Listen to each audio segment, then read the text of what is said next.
Guys welcome to my channel. तो आज blog आप स्वागत। तो आज ब्लॉग होची आमर 2 वर्ष परे गोटे बैच फिस्ट होची जोटा कि बहुत कष्ट बहुत प्लानिंग होची। तो से मुझे बाहर जाइए बैच फिस्ट को जावाई। तो चलो जीवा।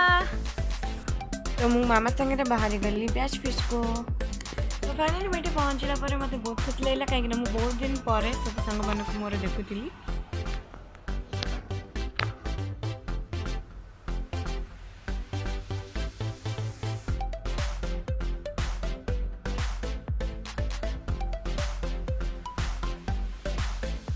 खाଇବା अलरेडी रेडी सारी ये सालाड प्रिपेयर होता है। यहाँ हूँ चिकेन अलरेडी रेडी सारी पनीर भात डाली पापड़। तो खाଇବା बहुत ही टेस्टी होता कहीं आम समस्त मिसिकिना बनई खाଇବା।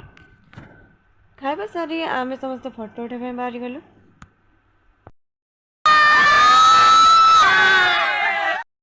तापर मुझे मौसी सहित घर को जाऊँगी।